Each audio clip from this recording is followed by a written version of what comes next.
Bel et bien, merci chers frères et sœurs de nous avoir encore accordé cette opportunité de nous retrouver dans notre émission, dans notre partie de cette émission nommée Connaître la dissertation.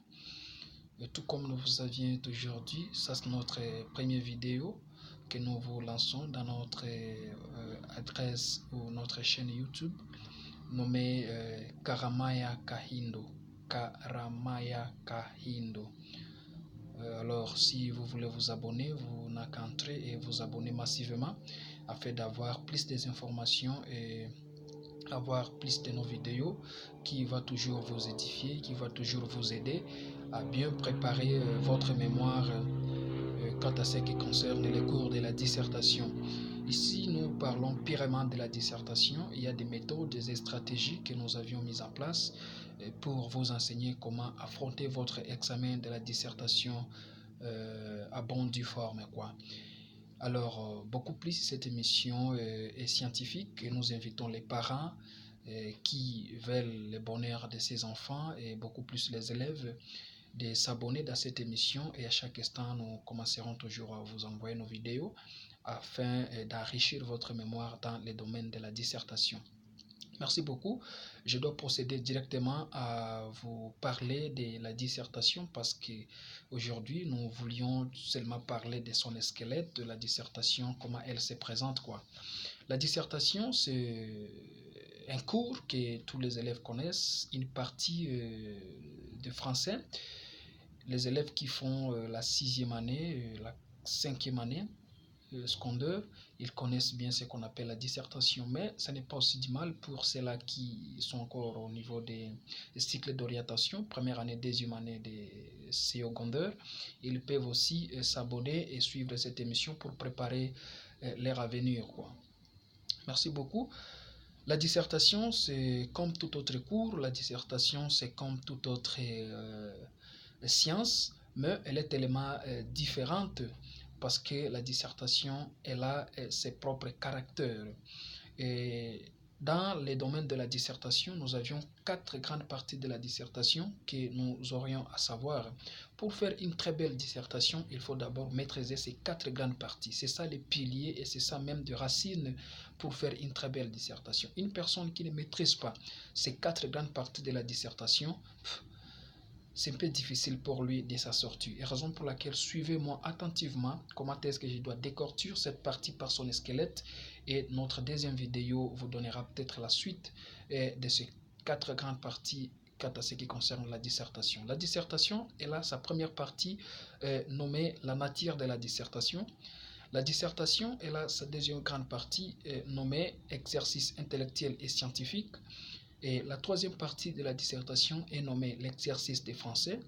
Et la quatrième partie de la dissertation est nommée mise en page. C'est-à-dire, nous avions la matière de la dissertation, l'exercice intellectuel et scientifique, nous avions l'exercice des français et nous avions mise en page. C'est ça le squelette de la dissertation. Du début et à la fin, ce sont les 4 grandes parties qui ont maintenant des sous-parties que nous allons peut-être vous les développer dans notre deuxième vidéo. Laissez-moi vous parler de l'esquelette de ces 4 grandes parties. Comprenez-vous, chers amis, chers frères et sœurs, chers interlocuteurs, la dissertation, elle est aussi nommée préliminaire. Il n'y a pas une différence entre la dissertation et préliminaire. Oui, et quant à ce qui concerne les plans scientifiques, quand on parle de la dissertation, par rapport à la définition globale, on dit que non, c'est le fait de discerner, parce qu'il y a le mot dissertation, donc c'est discerner. Mais sur le plan scientifique, dans sa domaine, dans sa nature, comme nous avions dit que non, la dissertation, elle est comme toute autre science. Mais ce qui diffère la dissertation avec autre science, c'est la nature de la dissertation. Comprenez-vous ça? C'est la nature de la dissertation qui fait la différence entre la dissertation et d'autres sciences. Alors, vous allez voir comprendre que non, dans la nature de la dissertation, nous allons faire sortir la définition étymologique de la dissertation. Parce que les gens le disent globalement que non, la dissertation veut dire discerner. C'est le fait de discerner. Donc, quand on fait la dissertation, on discerne. Ça, c'est une partie qui vient dans la définition étymologique de la dissertation. Comprenez-vous que non, la dissertation, comme toute autre personne, n'est-ce pas? Chaque personne a sa nature, telle que moi. J'ai ma nature par rapport à ce que les gens disent, que non, voilà, monsieur, toi, votre nature, c'est comme ça. Et ainsi que vous, qui me regardez maintenant ici, chacune de vous a sa nature par rapport à sa nature, comment est-ce que Dieu lui a créé, comment est-ce qu'il a été né. Donc, ça dépend. Ça, c'est ça la nature de la personne, sa façon de vivre, son attitude, ses comportements. Alors, ainsi que sur le plan scientifique, beaucoup de sciences étant des sciences à ainsi ces natures. Par exemple, je dois vous parler des gens qui ont étudié la biologie. La biologie a sa nature par rapport à son objectif, par rapport à ses bits et par rapport à sa définition. Les gens qui font les Français, par exemple. Les Français aussi a sa proprement son objectif ainsi que sa nature, ainsi que la dissertation. C'est pourquoi, par rapport à la définition étymologique de la dissertation, nous allons dire que la dissertation, c'est une composition, un écrit sur un sujet d'ordre littéraire, social, scientifique ou technique. La dissertation est une composition, un écrit sur un sujet d'ordre littéraire, social, scientifique ou technique. Comprenez-vous que non, la dissertation, simplement, c'est une composition. Mais cette composition doit avoir une des conditions. Cette condition, la composition doit avoir l'ordre littéraire, social et scientifique. Nous allons y développer comment la dissertation peut avoir cette composition, cette marque de composition littéraire, sociale et scientifique. Nous allons vous les développer. Et deuxièmement, il y a l'exercice intellectuel et scientifique. Donc, après avoir compris la nature de la dissertation comme une composition, que je peux dire moi, je dois écrire une lettre, c'est une composition. Les chants, c'est une composition. Nos musiciens la chantent beaucoup. Nos musiciens chantent beaucoup de chants que vous les connaissiez. Ils passent par une composition. Donc, c'est ça la dissertation. Mais la différence qui existe entre les chants composés par les musiciens et la dissertation scientifique, c'est que leur dissertation que les musiciens font ne pas dans l'ordre littéraire, social, scientifique ou technique. Mais tandis que la dissertation nous évite à avoir une composition qui est à l'ordre littéraire, social et scientifique.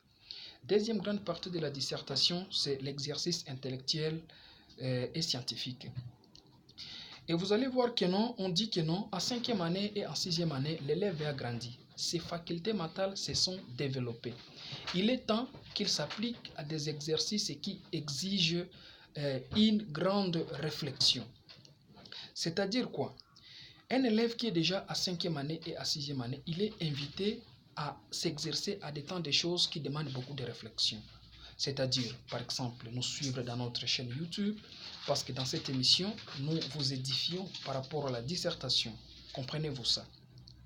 Alors, l'exercice intellectuel et scientifique, c'est-à-dire on invite les finalistes et préfinalistes ou les gens qui aiment à connaître la dissertation à s'appliquer beaucoup plus dans les exercices intellectuels et scientifiques. L'exercice intellectuel, c'est l'exercice qui fait démarrer notre intellectualisme, qui fait bouger notre caboche et qui fait activer notre intelligence.